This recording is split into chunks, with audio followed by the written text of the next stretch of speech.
Good afternoon, ladies and gentlemen. Welcome to our session. My name is Mamu Tlhoding, and I'm from the Water Research Commission of South Africa in the International Cooperation and Partnerships Division. In this session today, the South African team is going to be sharing with you how we organize our research and innovation such that we're able to test and accelerate our solutions to the market. And we normally do this thing with our partners who are either going to be buying the technologies or providing services, therefore using the technology to improve and strengthen their services.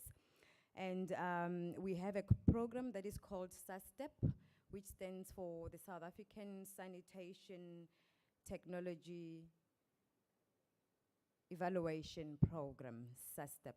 So this is a program that is jointly implemented by ourselves, the ministry, what we call the Department of Science and Technology, and also the Gates Foundation. So it's a program where we're working with the Gates to look at innovations that we could take to the market. And in today, we will have 3 speakers for this session. I'm not sure if we'll be doing well with time, but if we are beyond our 1 hour, we'll not have time to engage with you on the floor. But of course, the colleagues will be available for the rest of today and tomorrow, so you can engage with them afterwards. So our first speaker is going to be Ms. Lungi Zuma. Lungi is from the eThekwini municipality, and she's going to be talking to us about how the municipality is organizing itself to be able to test innovations that they need to be able to provide the services that they provide to the South African citizens. Lungi.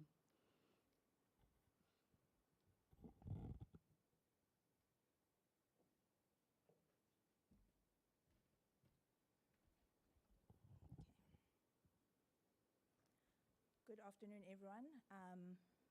Thank you for the introduction. I'm actually glad that I can see some faces that I don't recognize, so I can be selling ourselves to new people. So I'll be just sharing with you what eThekwini municipality is doing in the space of sanitation, research and development, and innovation. So just as a background, eThekwini municipality comprises of the greater Durban region, which is on the eastern coast of South Africa. We cover a square or an area of just under 2,300 square kilometers with a population of 3.6 million people. The municipality is roughly divided into 25% urban, 30% peri-urban, and 45% rural. So under the municipality administration, we have the eThekwini Water and Sanitation Unit, which is responsible for the provision of water and sanitation services to all customers in the municipality. So we have a range of types of customers and types of technologies. We have 57% of our population in using waterborne sanitation, and around 26% on on-site sanitation, which is, we have ventilated improved pit latrines, we have urine diversion toilets, we also have septic tanks. So part of the work that we do is engaging in research with local and national partners and international partners to help us do our business better. So we have an ongoing MOA with our local university, which is the University of KwaZulu-Natal. This was established in 2006. So how this helps us is that it helps to develop the capacity for the units to provide service delivery. We are continually researching on improved water and sanitation systems, and we ensure that the implemented projects are socially, economically, and environmentally sustainable. So it's not a matter of putting down a project and forgetting about it. It's also looking into how can we make it better continuously. So the benefits of this MOA are also we are able to make scientific-based decisions. So through the collaboration with UKZN, 1 or 2 of our mission statements, I can say, one of them is good science makes good policy. And the second one is without data, it's just an opinion. So the results that we get from this research are incorporated into strategic decisions, and we do have some of the staff from the unit who are carrying out their postgraduate degrees either at UKZN or other local universities, and this helps to build the capacity within the unit. And through providing some of the bursaries from the research, we develop skilled postgraduate students who can eventually in their future, well, if they want to, come work for the municipality. So our main research center that we have, which I'm sure some of you have been to, is our Newlands Marshy Research Site. It's a site that's owned by the municipality. It was built in 2013, 2014, and it provides a safe area for the research. So most of the research that we do is pilot scale, so it's not lab-based. So on the site, we research topics such as sanitation systems, resource recovery, and agricultural recycling. We cover mostly master students and PhD students, but just to showcase that the fields that we research in are not only in the technical fields, so we also have students from soil sciences, crop sciences, we do social studies, etc. So in this Newlands Marshy Research Site, our main research center is the decentralized wastewater treatment system, where the municipality is looking into how can we treat wastewater in areas that are outside of the urban edge. So these are areas where there isn't currently any waterborne sanitation, waterborne sanitation, and there isn't any planned for the future just based on financial restrictions. Another area of research is this HEDM, which is human excreta derived materials in agriculture. So this is looking into how can we use things like treated wastewater and soil conditioner that we receive from fecal sludge in different agricultural applications. Also looking into the safety of using these materials and also the social acceptability. So there are a few projects that we've done that have helped solve problems that the municipality has had, and also these are being further researched. So one of them is this Ladepa treatment plant. The problem statement that we had is that we had at the time 35,000 ventilated improved pit latrines which were full. And the issue was, what would you do with the sludge once the pits have been emptied? And yeah, so one of the problem statements, again, is that the sludge from pit latrines has pathogens, so sending it to a hazardous landfill site will be very expensive.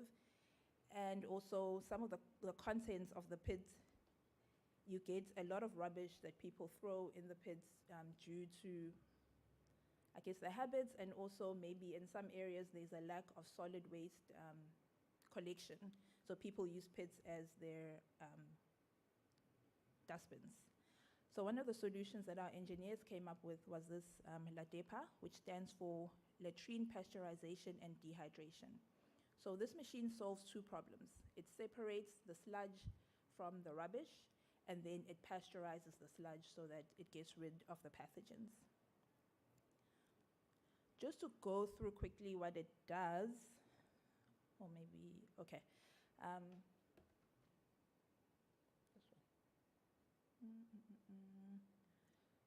So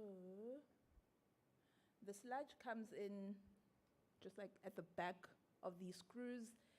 The screws help to separate the sludge from the rubbish, which is collected in a hopper. And then the sludge is pelletized and goes through this conveyor belt where it is first heated by the exhaust heat from the genset, and then it is pasteurized using the infrared radiators. So this is the inlet, the sludge coming in. So this is some of the rubbish. You can see you find a bit of sludge getting carried over with the rubbish because when it's in the pits, it all gets mixed together. So it's hard to get 100% separation. And then this is the final product. So this is pelletized sludge, which is pathogen-free and can be used as a soil conditioner. We aren't selling this, the pelletized sludge, but instead the plan is to have it used within the municipality in our parks department. The reasons for this are, well, one of them is because we don't get a constant supply of the sludge. So we wouldn't be able to supply a market which needed it on a regular basis. All right, so another problem that we have that research helped us solve was this, the issue of the sludge from urine diversion toilets. So in our city, we have about 85,000 of these urine diversion toilets, which are in the rural areas. When the toilets were first installed, the policy was that it would be up to the householders to empty the toilets by themselves. But recently, there's been a policy change that said now the municipality would start with the emptying of the toilets for the householders.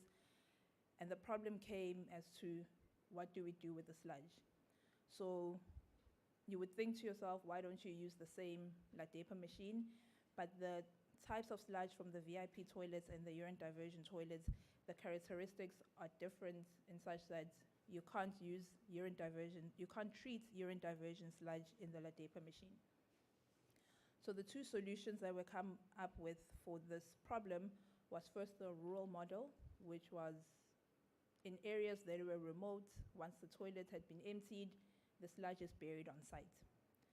And then in the second model, which is the urban model, this was when the research is currently going on into piloting of a new business model using a public-private partnership, and also looking into how can, excuse me, how can the municipality make profit from sanitation. So this is when the black soldier fly treatment plants came in. So treating sludge using black soldier fly larvae and making products that can hopefully be sold into the market, and the municipality and the operating partner of the plant can make a profit. So just the basic flow of this black soldier fly plant, you get the waste from the urine diversion toilet coming in, where it is weighed so that they can know exactly how much sludge is coming in. It is mixed with other types of waste because, like I said earlier, the urine diversion sludge, it's not nutrient rich because the urine has been separated from the fecal matter. So on another process flow, you get the larva of the black soldier fly that is grown as it hatches from the eggs. The two waste streams are mixed in the grow-out shed where the larva of the flies treats the waste. And once that process is over, you get a separation. The larva can go onto pasteurization and pressing, where we can get some oil, and the body of the larva can be used as a animal feed mix. And then the residue can undergo thermal processing and go into biochar. So a recent project that we have started that was presented on yesterday as well is the engineering field testing, where technology developers from all over the world are looking into testing their technologies in the real world. So these technologies range from containment systems at household level, decentralized wastewater treatment systems at community level, and also school sanitation. So in this testing, as a eThekwini municipality, we are able to provide the real world testing, but in a semi-protected environment. and we are able to give different types of context in which the technologies can be tested. And how this helps is that it also gives the technology developers feedback from the community, because these are used by people who are currently were having problems with the toilets that they were using. And the information that we get from this testing can be fed back to the technology developers to better their product, and also us as a municipality to help us see what our community's needs are. And in this project, we're working together with Kanisa Projects and the University of KwaZulu-Natal. So that is it. Thank you.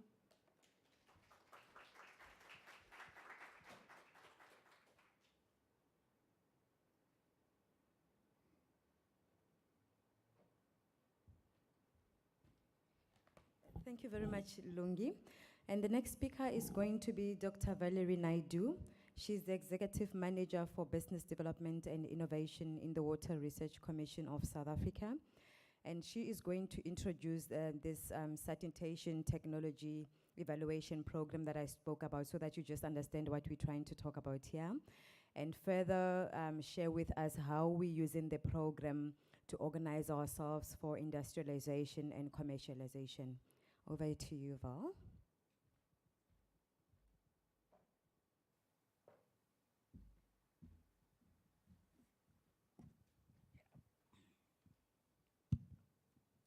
Okay, thanks, Mama Shloding. So the way we've organized today is to give you a sense of the flow and how, to some extent, within the South African sector, we're trying to accelerate RDI, but also to link up the different partners at the appropriate times. So I'm going to speak a little bit around the journey we've taken around SAS Step, but how we also, through the learning process, we're agile enough to redesign the program. So in South Africa, basically, we have a government policy that provides free sanitation for poor, low-income households. And at the moment, as Lungi was saying, it's essentially a ventilated, improved pit latrine. We also give access to free basic water. But during that time, we found that there is a huge amount of challenge in terms of providing the free basic sanitation as well as the free basic water. I've got 3 logos at the bottom because I think this is also part of the issues that we face. So the national policy is essentially the role of the Department of Water and Sanitation. And their policy then gets rolled down to the municipal level, which is responsible under the National Government Department of Cooperative Governance and Traditional Affairs. And so these municipalities take these policies, they try to interpret it and roll it out. So there's no harmonized way sometimes of doing it, and they learn by doing and sharing as well. So over time, what we've seen is that essentially South Africa has made progress. So if we look in the urban areas, in most of the cities between 76 and 100%, the real issues around the cities is really around the urbanization.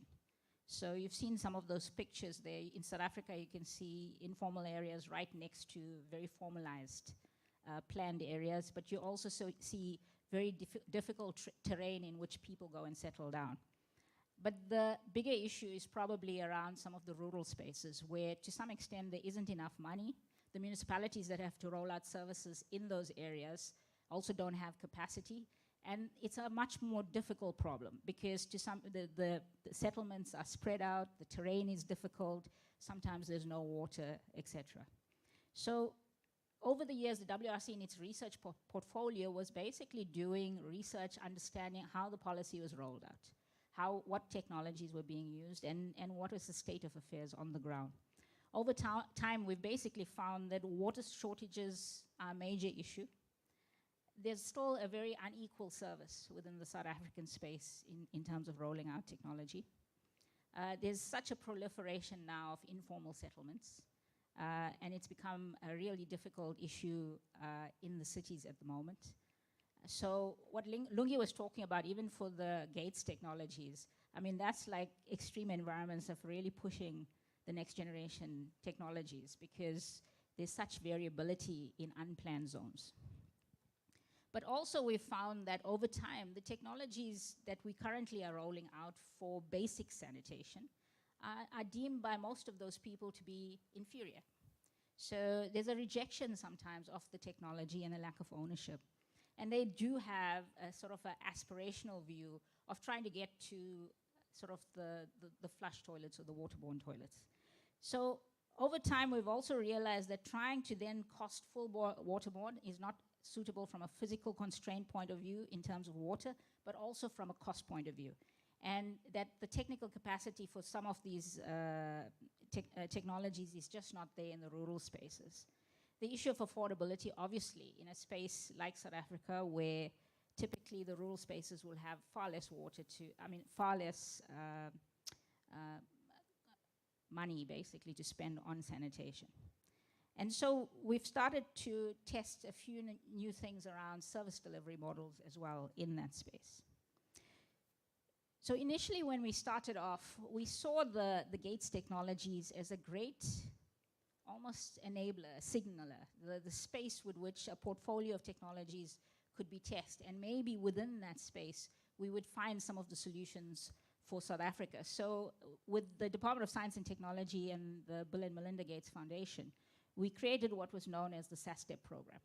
And out of the SAS Step, the idea was that all the technologies that were at technology readiness level 7, 8, or 9, we would demonstrate in the field. And, you know, I mean, at that time we were quite optimistic. We thought, well, it's going to work, and so everyone's going to love it.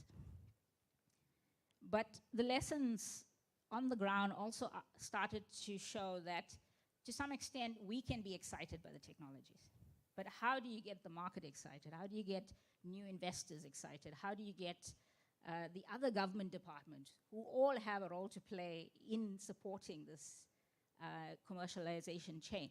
So the way at that time, we had also started to work on the South African Industrial Action Policy Plan. And we worked with the Department of Trade and Industry on that.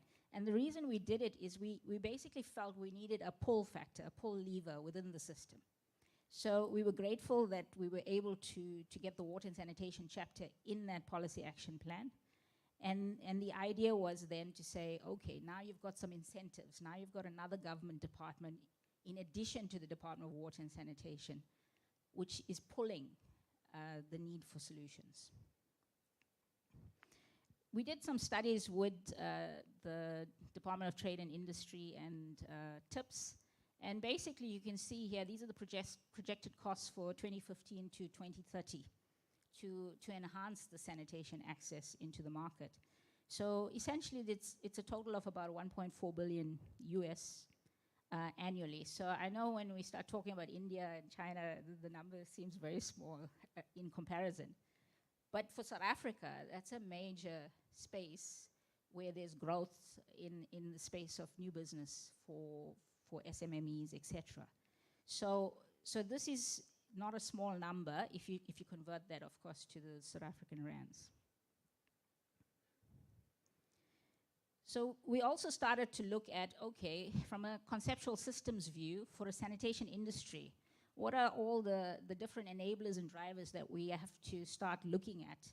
And so obviously you have research and development, but to get it to the marketplace, you require the funding, the technology. The technology then has to be appropriate. You have to have the policy in place and then the skills as well on both sides, both from the public sector as well as the commercial sector. And only then do you start implementing. And the implementation for South Africa, of course, is in the unserved space as well as with the backlogs, and of course with the population growth. That would be the new entrance. I think what's important here is it starts to plot out how important it is, not just to do the R&D and the tech demo, but to also start pulling together the different actors. Because if it doesn't happen, then essentially you can have a whole lot of entrepreneurs and innovators out there, but nobody's going to buy the tech because either someone's going to close the door and say, well, I'm sorry, it's not certified, or it's too risky, I don't know anything about your tech. So what we started to look at is basically how can SAS Step play more of this collaborative platform role? How do we bring the different actors together in that space? So we redesigned to some extent the SAS Step around the coordination and collaboration role. And by doing that, we now not only are looking at tech demos, we're also looking at how do you organize the system of actors so they're all aware of all the different things that are required. And then how do you also play around the policy and skills space so that you know that when these technologies go into the field, they're not going to fail, and even if they do fail, we'll have the capacity to fix it. And so the technology won't get a bad name at the end of the day. We also started to look at, obviously, you've got the single units, the multi-unit scale, and the more and more I think about it now, you actually have to look at multi-unit scales for informal settlements almost separately. It's a highly wicked problem in terms of providing sanitation in unplanned spaces where the numbers of people coming in and out of those settlements change all the time. And so when you start designing for multi-unit scale technologies like that with high variability, you really have to push it to the limit. And like I said, this is the reason why testing it in Durban in those spaces is actually pushing it to those limits. In the South African space also, when you start looking at, so who pays? Essentially, obviously you got people that can pay for the technology. So if you develop multi-units and it can go into commercial buildings, in the retail space, etc., people will pay for that if the technology works and they want to go off the grid. In the indigent or low and poor space, where people basically have too little money to actually afford that technology, then there are various government spaces, and I think we don't even exploit to a large extent in South Africa the donor support space. But so that's where some of the budget will come from in terms of that new technology. But I think I must point out that, when we start looking at the ground and we start looking at what is the amount of funds available by government in order to bridge that gap, it actually is too little.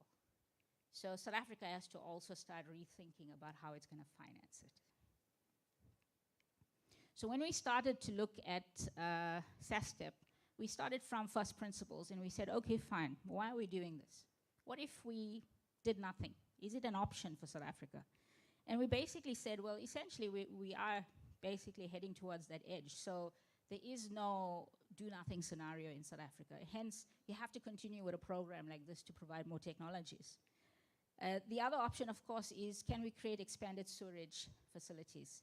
And again, the terrains, the remoteness of locations, the inability to pay for some of those sewer networks would make it too expensive for the country to completely sewer for sanitation across the country. And so it does come back down to exploration and the rollout of alternate next generation sanitation for South Africa. So this is a busy slide, and I'm not really going to talk through everything other than say, when we redesigned the SAS Step program, we went a lot more than saying, as R&D, we're going to take a tech, we're going to test it in the environment, we're going to produce a research report, and we stopped there. We basically then developed the SAS Step program into 3 categories. The technology category, which was also about demonstration. But what we changed was the demonstration wouldn't occur through like a third party that was subcontracted to do it, or wouldn't occur through an academic institution, even though academia would be involved in some aspects of it. What we would do was we'd roll it out through commercial companies that are interested in those technologies, and they are basically then able to take it and go forward. So if they see value in it, they're basically going to create the business models and start moving it a lot quicker. So that was the big change in the technology space that we made in the SAS Step program. The second one is we started to map out what is the market development and commercialization angles that we would need to look at. So today you're going to have Lorato speak around the ISO standards. So there's a range of things that we have to do if we want these technologies to actually gain traction, both from a market development point of view as well as commercialization. And what this has allowed us to do is, under this program, start looking at Are we doing certain things? What are we missing? Where are the gaps? What is the likelihood of this technology never reaching the market? And so there's a lot more depth around the program itself than when we first started. Of course, the third one that we were looking at is industrialization and localization. And in that space, of course, once you start passing those stage gates, you've got viable technology, you've got viable businesses that can take that technology, you've got a market. Well, now you can start looking at localization, and you can start looking at how do I incentivize the industry so that with scale up, you can start bringing the price down. You can start increasing the affordability. And by increasing it within the IPAP policy space, it allows the Department of Trade and Industry to then pay attention to this and start also supporting some of these things. So some of the things that trade and industry would do would set up the mechanism by which certification could occur, how standards are applied, and so that the sector and the commercial, it's a level playing field basically for all of the guys playing in this space. The other thing that they could do in South Africa is basically what is known as designation. So those technologies that are viable, you can actually designate for those technologies for local content in South Africa, which means when municipalities go looking for tech, they would then look for the ones with local content and designation. And those are the ones that they would actually take and commercialize. So that's sort of, what should I say, smoothing the route all the way through to commercialization. So the way I look at SAS Step now, it has really evolved from what was typically a demonstration program to almost a collaborative pre-industry model that we've set up. So we basically work closely with like eThekwini as they're testing, we share, we work with UKZN, understanding what's in the portfolio. When we looked at the sanitation industry, we plotted out, for example, that there would be 7 key stakeholder groups that SAS Step would have to engage with in order to understand that there would be an opening or a pathway for us to take the technology. Obviously, there's still funders. In terms of driving everything, it will also be dependent on how much funds we have in terms of taking it forward. And then, of course, the IPAP triggers certain aspects towards the market. And the SAFE program, which was spoken about recently, which is the presidential program around schools and safe sanitation, is also another enabler or driver or signaler in terms of new technology. And then finally, of course, the final cog in the puzzle is the business. And I'm not talking about the businesses that basically take the technologies and install them, but I'm talking about the businesses that create the markets that allow these other businesses to be formed and create markets for the beneficiation products or for the uptake. So I think that sort of sets the scene in terms of how we're structuring in terms of South Africa around the collaborative model. And I think that, that sets the scene, and happy to have discussions in terms of how we can partner if some of you are in the space and testing other technologies, etc. I've left you with a note there, sanitation for the future, smart, sustainable, SASSy. Smart because to some extent we want sanitation to move into spaces where maybe with big data and information and apps and techs, we are able to create different models which allows for the scale up of the next generation sanitation.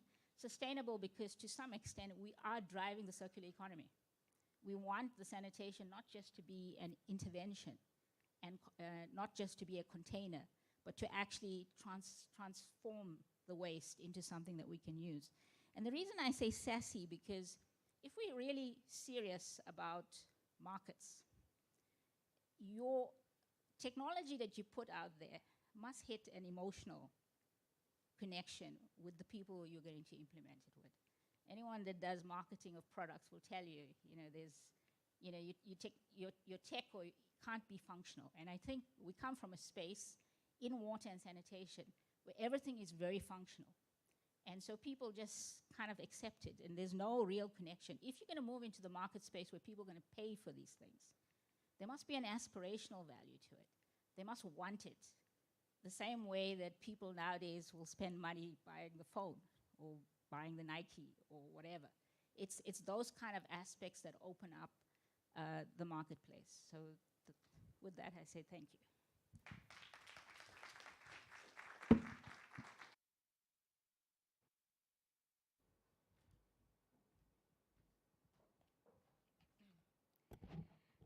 Thank you very much, Val. Yes, I just dropped everything. Thank you very much, Val. I think it is clear that, especially the revamped version of SAS Step, it's an enabler, and we're hoping that we'll be able to even help more of the innovations that are coming to be able to commercialize together with the DST and the gates, as we have mentioned. And I think generally in South Africa, our municipalities, like Lungi said, they have accepted and they acknowledge and they support that innovation is key, that we need to find innovative ways to improve our services with regards to water and sanitation. However, if the SAS Step is continuing to support these innovations, and we are developing and developing, there has to be a way in which we measure or we confirm that these innovations are good enough to then be used and by the people. Unfortunately, in South Africa, we don't have our own national standards for sanitation. And of course, to not reinvent the wheel, there are international standards, the ISO 30500, I'm told.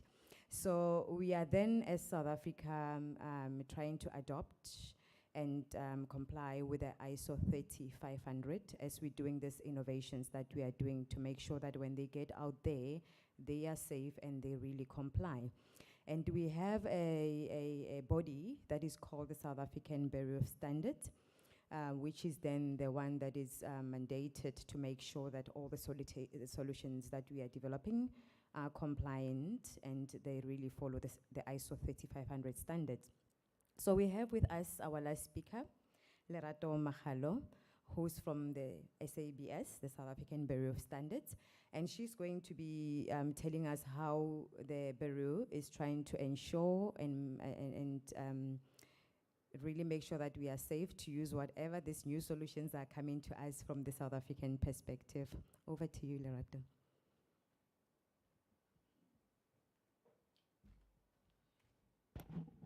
Good afternoon, colleagues. My name is Lerato Mahalo, as I've been introduced. Thank you, Mama Hloding, for the introduction. Just to tell you a bit about who we are, the South African Bureau of Standards. We are a state-owned entity. We are a statutory body established to basically look at conformity assessment.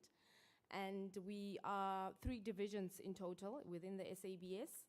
The Standards Development Division, where I'm an official in. And from standards development through the value chain, we move on to testing division. Unfortunately, those colleagues are not part of us this week. So yeah, in terms of questions that arise in that space, I'll be able to assist, but very limited. And then we also have the certification division.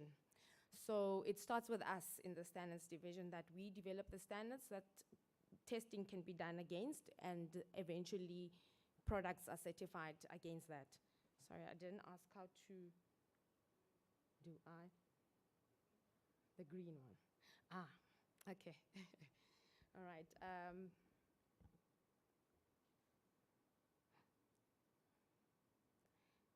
Okay, and then in terms of who we report to, in terms of the government departments, we report to the Department of Trade and Industry. And as Valerie has indicated, there's a program called the Industrial Policy Action Plan, which we are very much responsible to support. And we support that from the standards development side by developing and making available national standards and leveling the playing field. Yeah, so that's one of our roles, is to support the action plan. And I'm just going to take you through the journey that we traveled in terms of making sure that there are standards in the non-sewage sanitation space, especially because we do have water and sanitation standards nationally.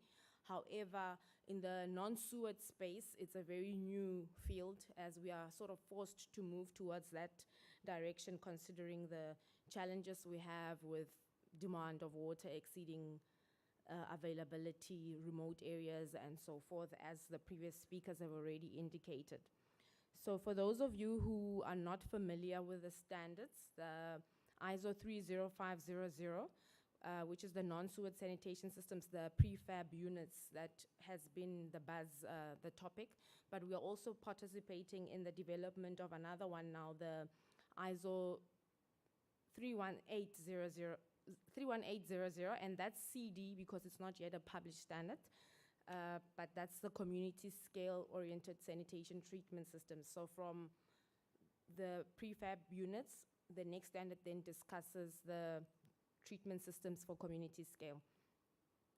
And we, as the South African Bureau of Standards, are a national body that is basically member bodies to ISO, meaning that standards that are developed for the good of the nation must basically be administered by us. We are responsible for putting together the experts, the national experts. You cannot, as an organization, go directly to ISO and participate. ISO would redirect you to the standards body to participate through the national standards body. So we serve in that secretariat role to ensure that we get together all the experts that are necessary, and we comment, we partake throughout the development of these standards to make sure that when it reaches publication, we are ready to adopt it as is, although we do get instances where national standards bodies do adopt because majority has agreed on certain elements or requirements in a standard. However, nationally, we feel that there needs to be some kind of change or amendment, so there is room to do that. So we can either do direct adoptions as is, identical, or we could do adoptions with amendments.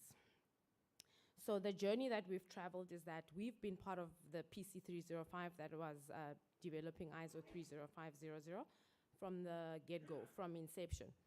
However, we did have that challenge where we had experts that was in link with ISO directly, but correctly ISO redirected the experts to come participate through the national committees.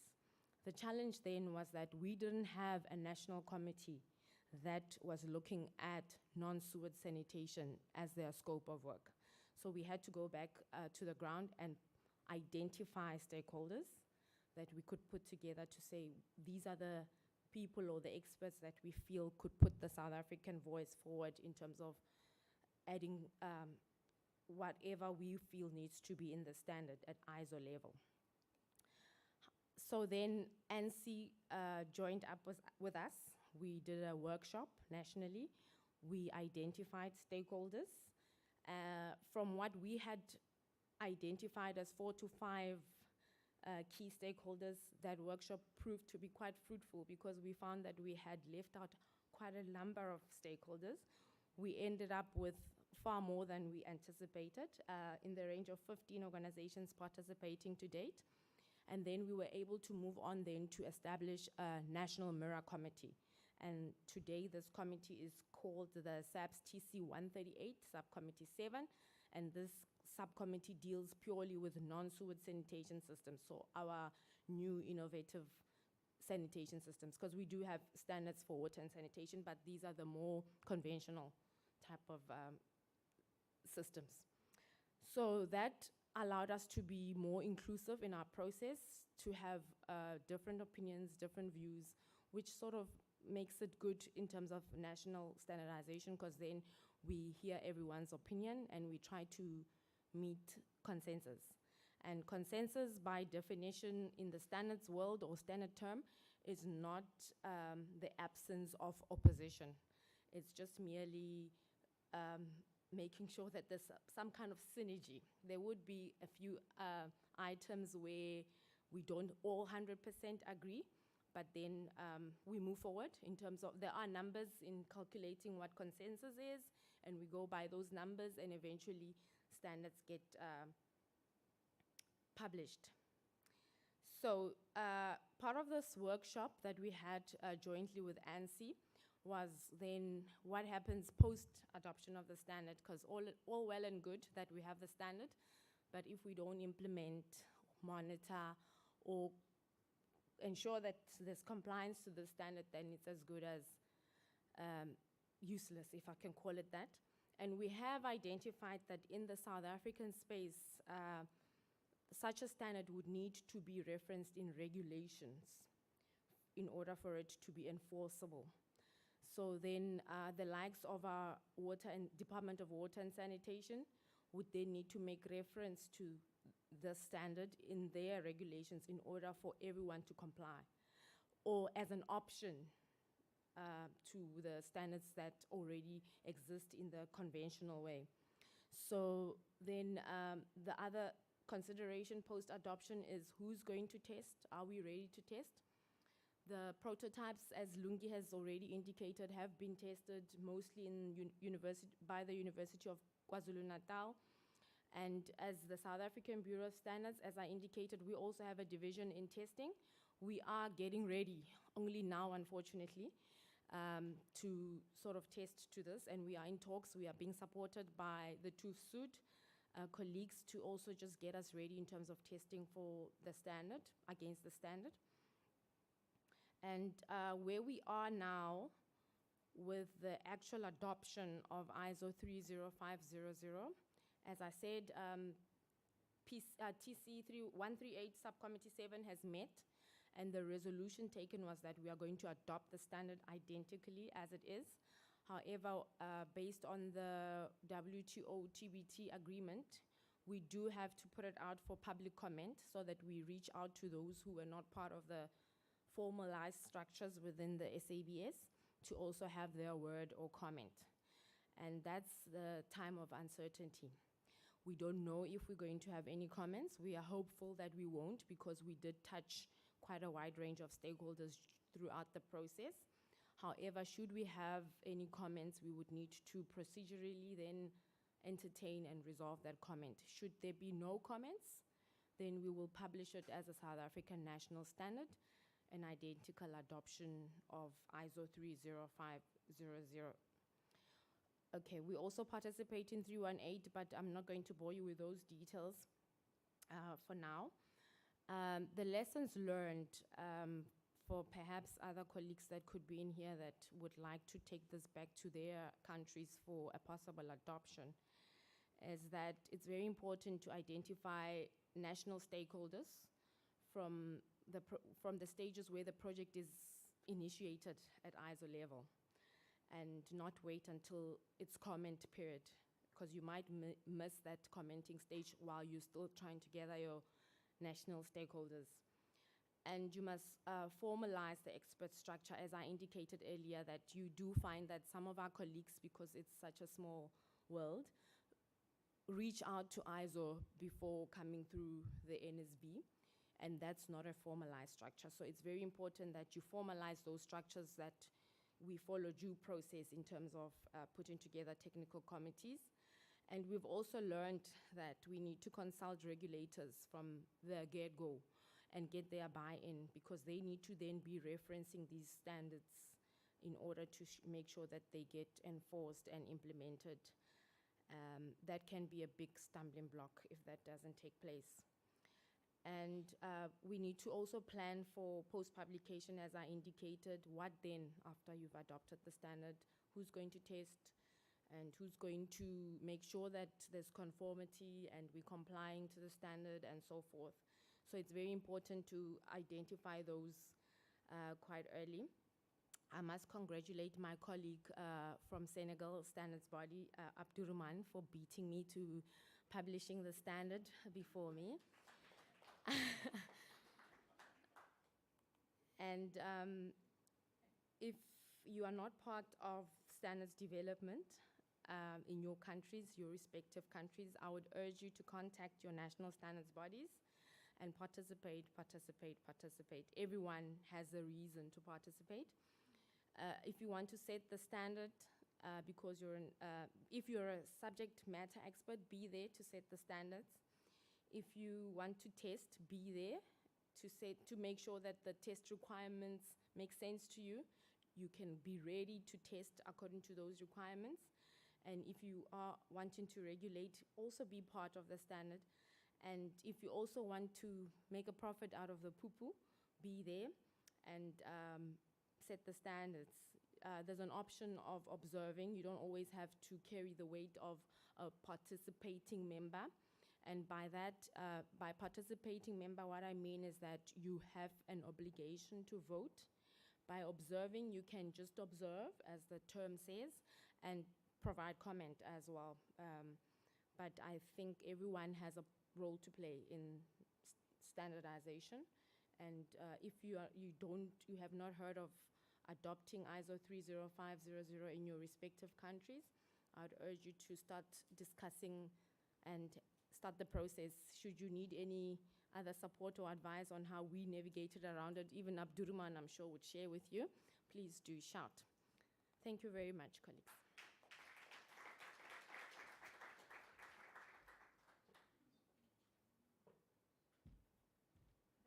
Thank you very much, ladies. I must say that in all the sessions that I've facilitated in the last 2 days, this is the only session that didn't start on time but finished on time. The only session that had only ladies, from facilitator to all the speakers. So ladies, you did me proud, and let's again give them a round of applause for the job well done. We'll do a group picture. Sudhir is asking for a group picture. I think, but you can just spare 2 minutes if you want to just have a comment. He's burning to give us a comment or a burning question, please. Just 2 or 3, then we'll close the session. Thank you. I saw one hand. 1, 2, 3. Yes. You need this?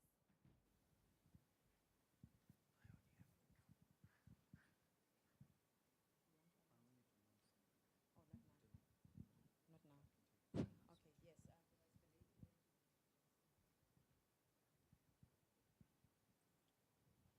Good afternoon, everybody. Really, I want to congratulate all the ladies. This was very, very much informative. My name is Ariana. I'm part of Isoleto Semforce. We are manufacturers of prefabricated toilets. So I feel a bit left out, but I'll take the blame to myself. But I want to talk to you a little bit afterwards. So, and I just want to hear, where does the agreement certification fits in? Because I believe we are the only toilets here in South Africa that is agreement approved. So how does all of this comes together? But thank you for all this information. I want to run out and tell the others and hear from those who develop the pedestals for the pour flush and all of that, if they know about all those processes. Thanks a lot. Thank you, Rihanna. We'll take the gentleman and then the ladies will respond. Yes. Good afternoon. My name's Engineer N.I.O.Ko. I'm from Nigeria, the General Manager, Delta State Water Board. It's not a question. I needed if we can get all these, all the lectures, that is, all the presentations, if we can get it, because it will be very important for us to get all the presentations. That's what I'm really asking. Thank you.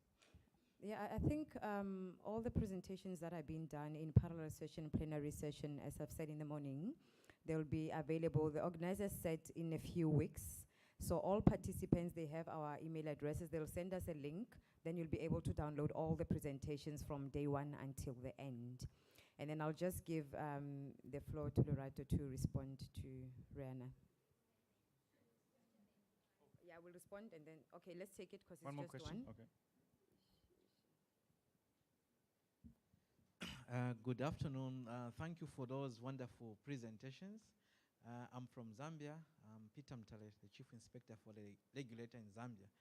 I was quite interested in the ISO 30500, that you are going to adopt it as it is. Now I know that people from subs, they have gone through it thoroughly and understood the content. Is this content that can be adopted by other countries which are poorer than South Africa? Looking at the content, is this something that any other African country can adopt? Zambia, Malawi, and we know South Africa are a little bit higher in terms of economy and resources. Is this something that any other country can adopt? We know we participated somehow in the development of it, but just assure us that even for us who are not as better in terms of resources than you, can implement such an ISO standard. Thank you. Okay, we'll give Lerato to, if you can just pass the mic to her to respond. So now we are taking longer because of you, right? It's not because of my speakers. Thank you, colleagues.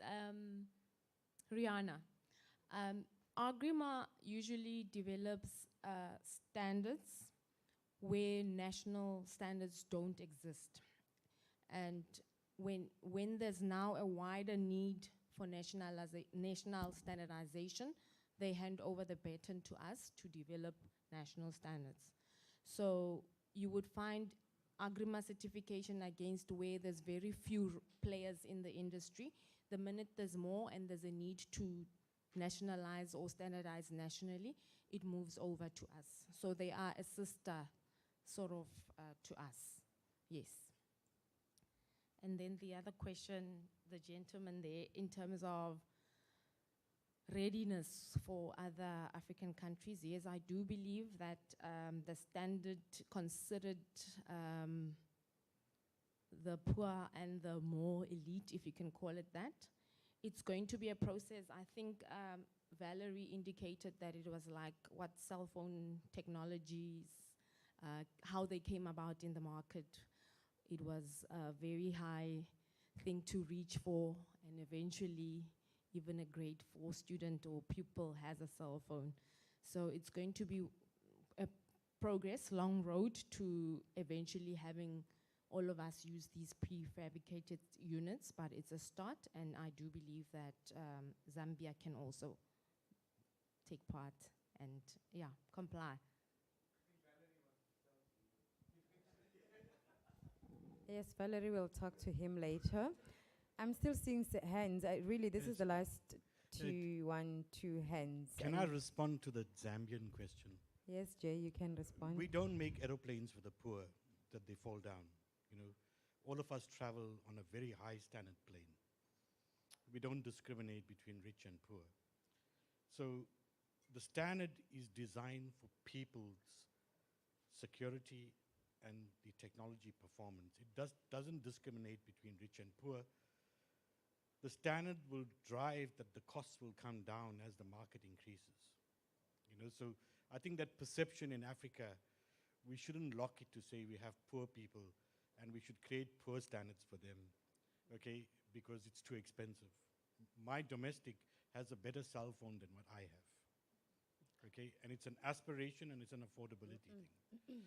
So I'm saying that let's not get trapped into that space that we start creating this notion that standards are for poor and standards are for rich.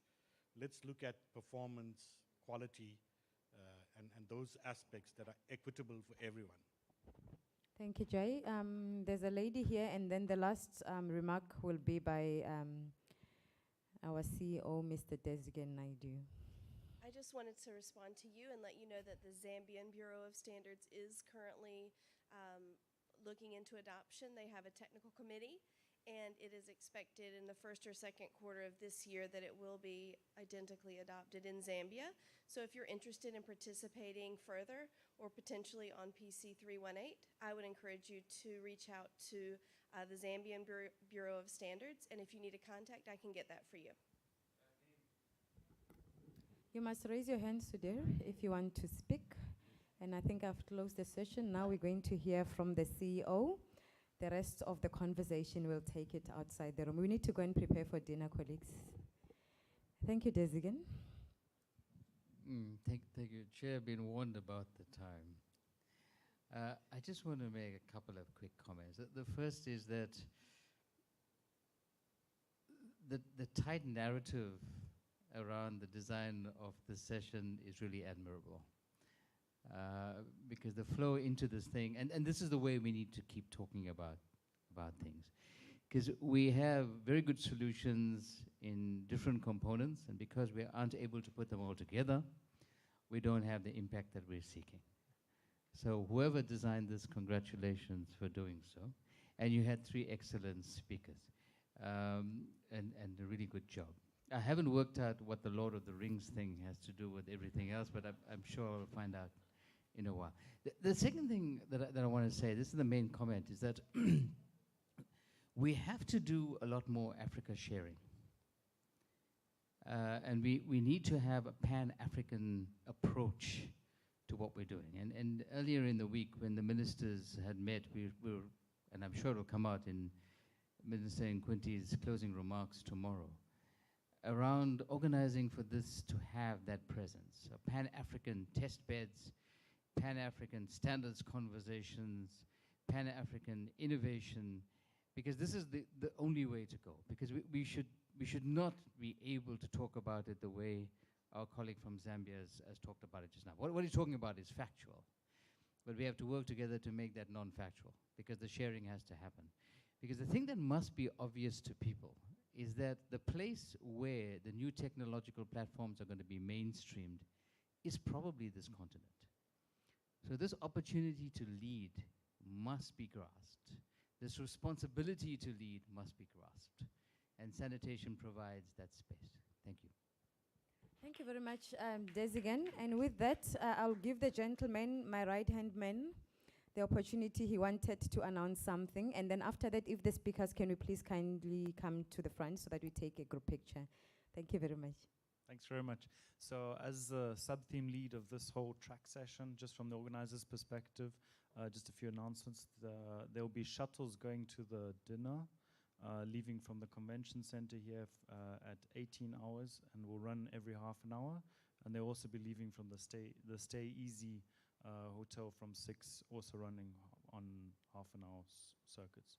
So it's just so everyone knows. So we have enough time to get our hair in order and things like that. Okay. So yeah, thanks very much. Thanks for a great session, and enjoy the group photo. Cheers.